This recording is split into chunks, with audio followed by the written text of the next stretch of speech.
Hi, Niki. Hi. I'm Karina Delgado. I'm just so excited to be here with you guys. I wanted to just jump right in and ask you, like, what was the most challenging part of this film for you? Honestly, it was having to wear a mask.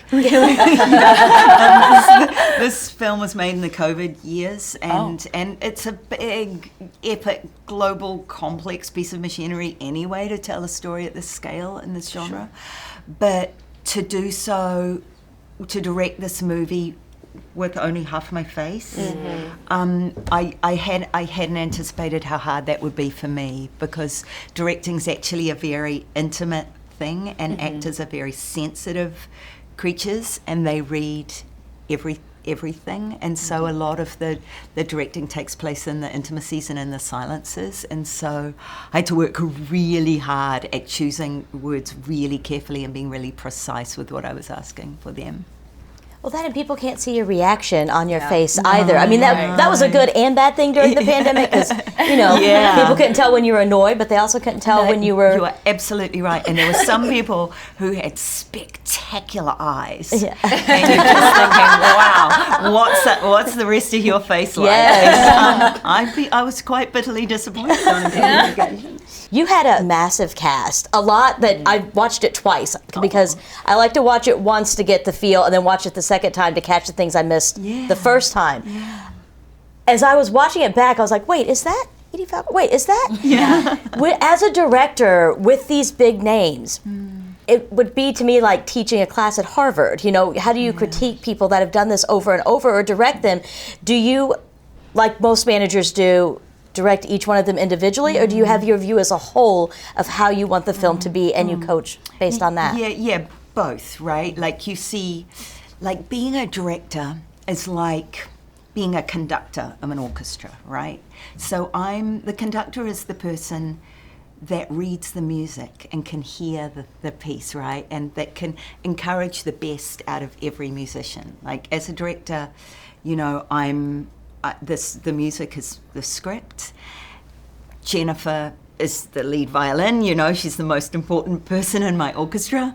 But I have to get all of those people to individually be brilliant and collectively be brilliant in a film that only I can see. Right. And what I found in my career is I've been so privileged to work with people that are right at the top of their game. Like, the higher you go up, the realer they are, the more committed to the craft they are, the less bullshit there is. And that's a very happy place for me to be. Yeah. Shelley Ray with 94.7 The Block, New York City. Loved the film, first of all. Yes. Absolutely loved it. And I love a good action flick. So I'm wondering, Jennifer was telling us that this role was so amazing to have at this stage in her life. Yeah. So why was she the perfect person to play this badass mother? Yeah, like, who else? Okay, the obvious thing is her legendary skill and precision as a physical performer. There was no question that she would handle the action elements of this film very effortlessly. But also, I was really interested in working with her as a dramatic actress, because she's a very, very good, very strong dramatic actress. And then there's the fact that she's such a fierce mother herself. And then, I'm so lucky, because not only is she my collaborative partner, we're both mothers who are the same age, we have similarly aged children. So we had a really a shared, fairly identical vision of the movie, except for the fact that mine was really big. and bless her, she came along with that, and so I had this great situation where not only my actress but the producing team, she was sharing in the vision of the movie, and it was just a joy to shoot because of that. Hi, I'm Julia from Audacy's National Top 40 team. What was the biggest thing you learned or took away after working on this with everybody?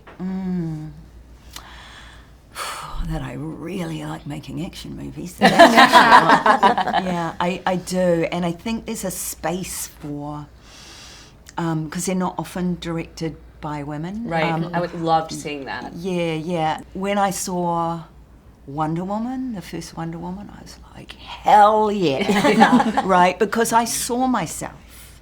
And I think in this movie, very consciously, all the action in the movie is designed to come from emotion, come from a mother's primal need to protect, to love and protect her child. So the action has an emotional logic, which I think a lot of action movies, however much we really dig them, don't often have emotional logic. That's so true. Yeah.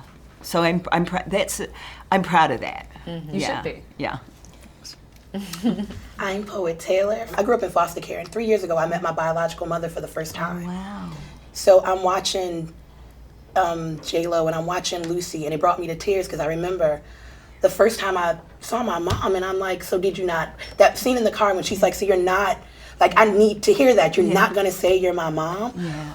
As a mother yourself, as you watch those scenes take place, they brought me to tears, but what kind of reflections did it give for your own children?